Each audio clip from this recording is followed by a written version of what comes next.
Hello everyone, welcome back to a new video. Today I would like to share with you the experience of Mount Fuji climbing.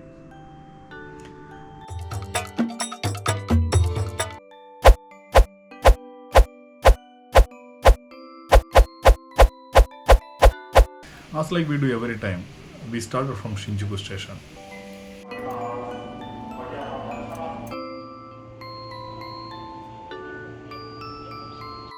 And we took the special train to Kawaguchiko. In fact, the day was a bit rainy. By then we reached Kawaguchiko station. The rain was got over and it was pleasant climate.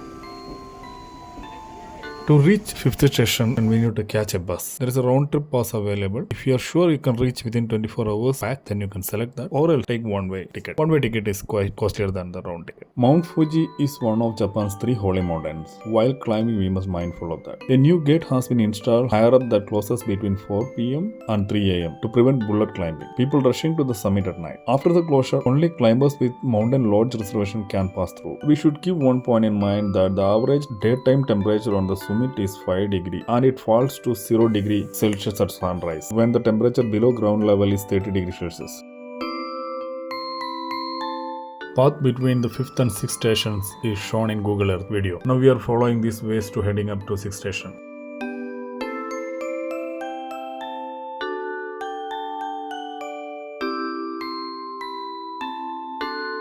Climbers who pass through the gate at the 5th station need to pay 2000 yen per person, and together with that 1000 yen was implemented for the conservation of Mount Fuji. Together with this you will receive wristband which you need to wear on your hand that you need to show once you reach back at 5th station. You need to carry a walking stick that you can purchase from there. It's a wooden stick on which you can have scene impression at different stations.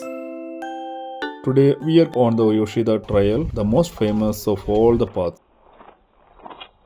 The climate condition between 6th and 5th station was quite good. There was fog which was quite supportive for climbing.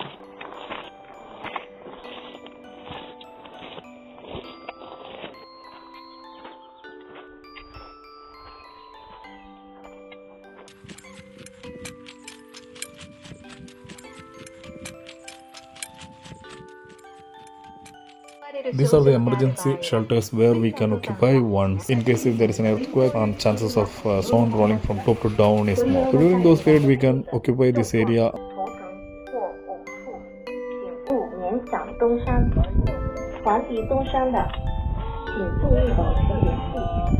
Finally we reach to 6th station where you can see tourist information center. Because of 6th station is where a climbing and descending trail meet. It is continuously crowded with people.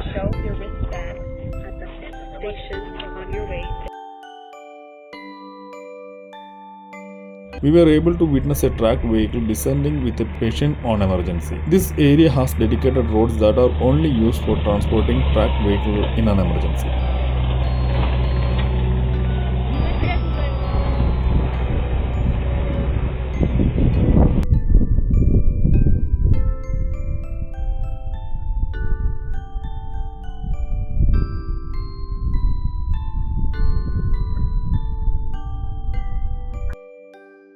First of all, let us see the pathways between 6th and 7th through Google Earth video, and then we can see the real videos.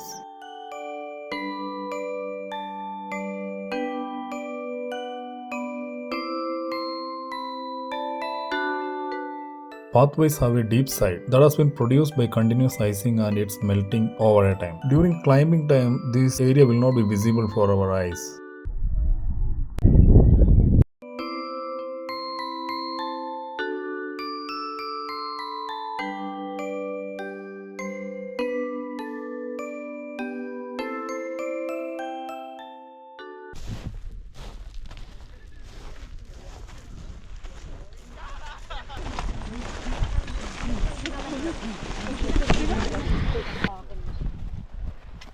A tremendous amount of work has gone into making the path solid by using steel structures to reinforce the side walls of the walkways. This structure will shield the wall and the road from harm during the winter and rainy seasons.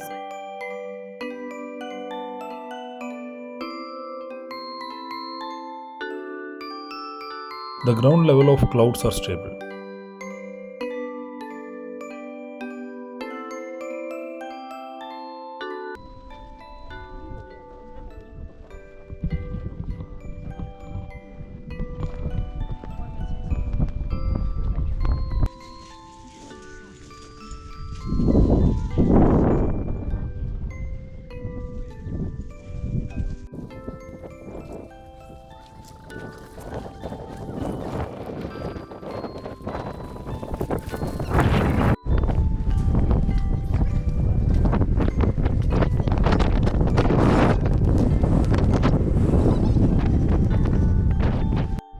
We can feel the wind and its speed, which keeps us cool. Given that we are still below the Mount Fuji summit, the climate is still hot. The pathways are changing from soft sand to jog hard rocks.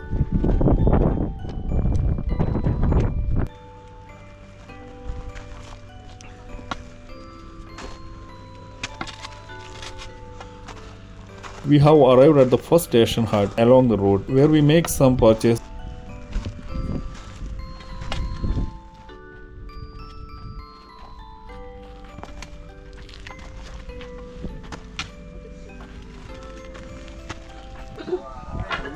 Additionally, we can able to stamp on walking sticks.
There are more than one hut station comes under station number 7.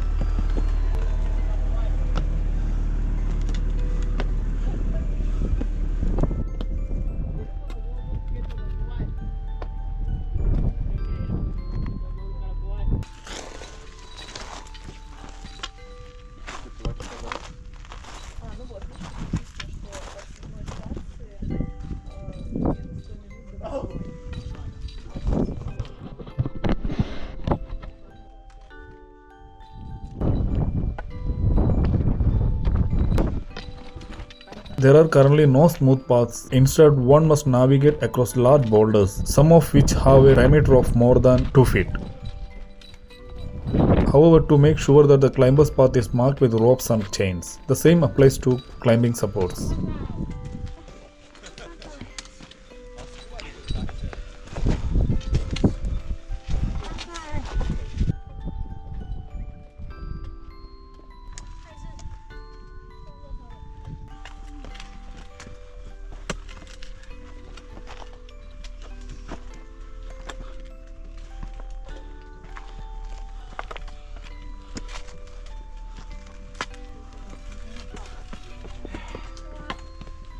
We have now arrived at the first aid center station at 7th station. Most of the station has first aid facilities.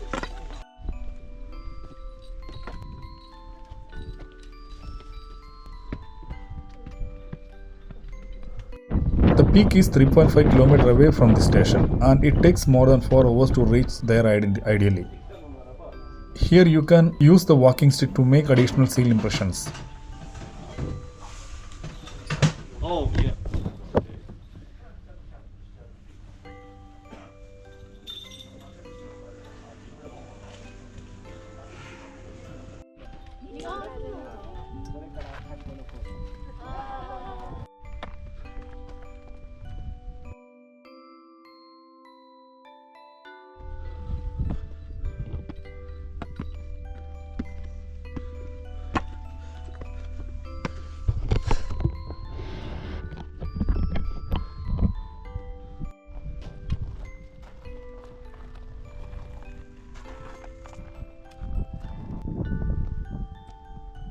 The roadway has now been turned into solid rocks with a rough jagged surface that was generated by lava flow. These places have a significant need for walking sticks.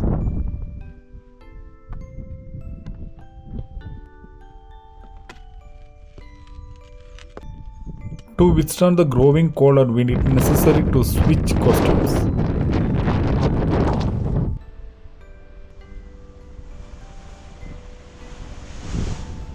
The following station entry is marked with Oricade.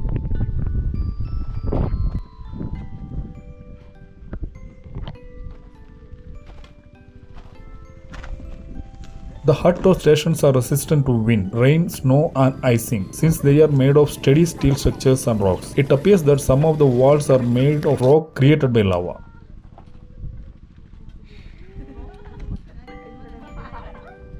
Although it appears to be so close, the next station or hut actually rather far away because hiking takes a lot of time.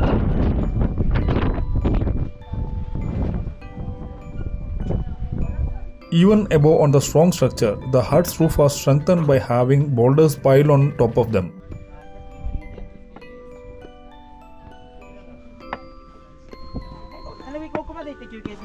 The depth and length of the pathway we have already traveled can be seen by looking down.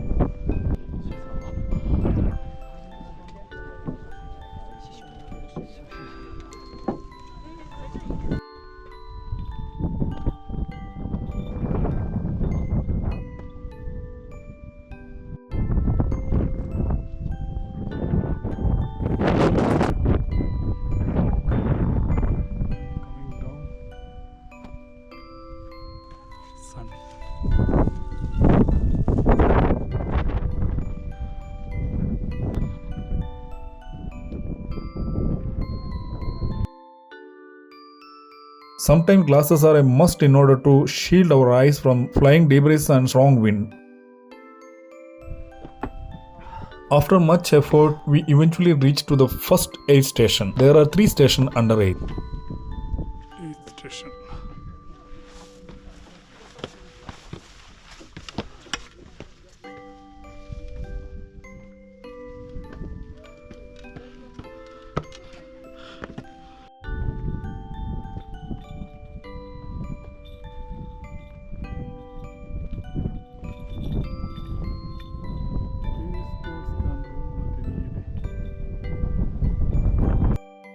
In order to climb this area, we need to use more than just walking sticks. We also need to grab onto rocks for support.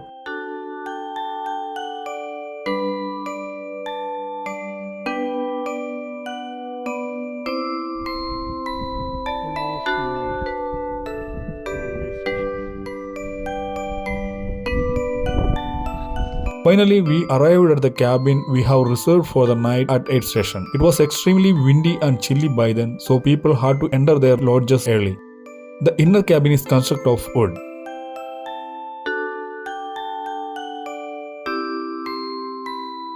We were given sleeping bags and had a 4-person room reserved. The price of the stay includes breakfast and dinner. Breakfast is usually offered and assembled ready-to-eat boxes.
After resting, 2 in the morning started climbing. There was wind and lot of rain.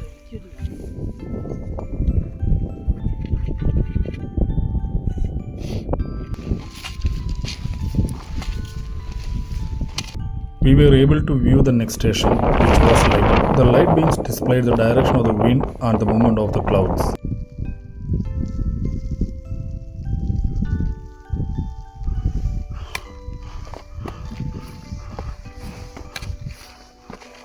Upon arriving here, we find ourselves exhausted despite the absence of sunlight due to the intense wind and rain that made the ascent quite challenging.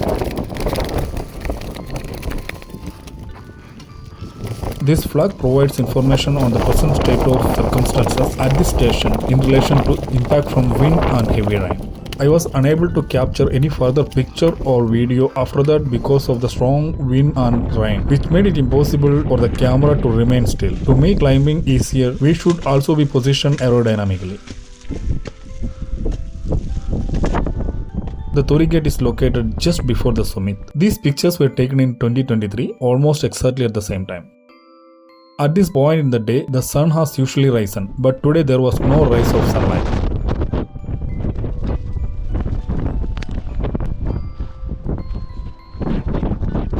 We attempted to navigate the peak with much effort, but the strong wind and cloud turbulence forced us to return to the summit after taking few really tough videos there.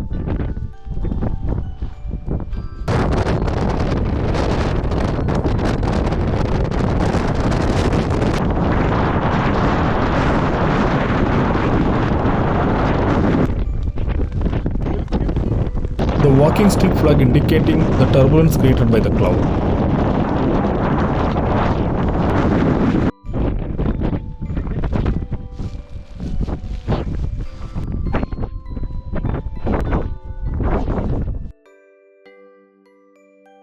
When a ray of sunlight breaks through the cloud, the climbers from the hut rush outside to view it. Finally, hear what we saw. The Kasagumo effect prevented us from moving around this year. These are the remaining areas in the summit.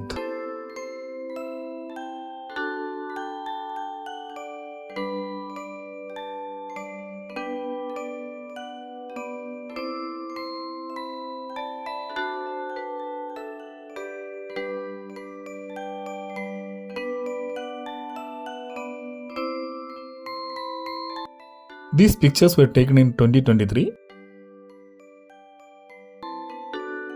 Following a short break, we began descending. Climate progressively returning to normal depending on altitude.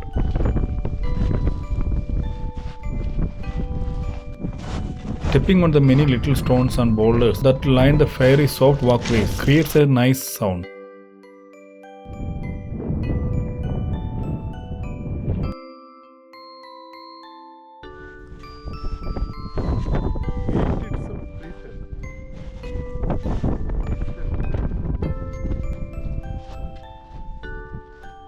The ground level clouds appear stable.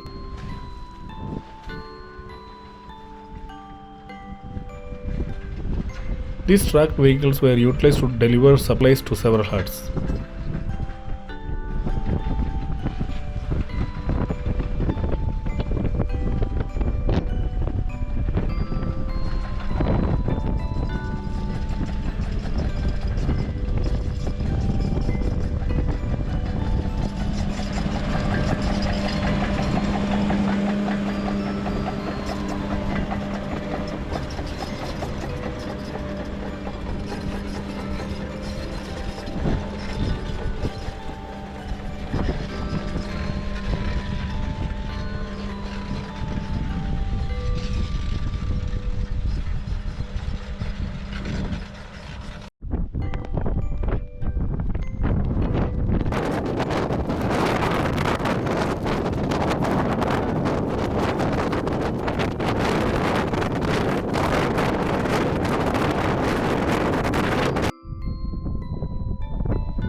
Although the soil does not appear to be very hard, it easily shifts position throughout the rainy and ice melting seasons.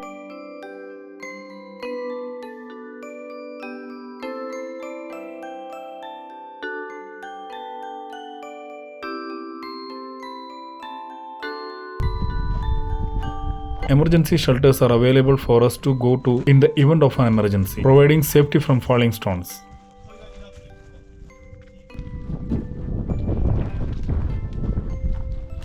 Horseback riding is an option for getting from 6th to 5th station. It shows the necessity of planting trees to prevent the erosion of the soil.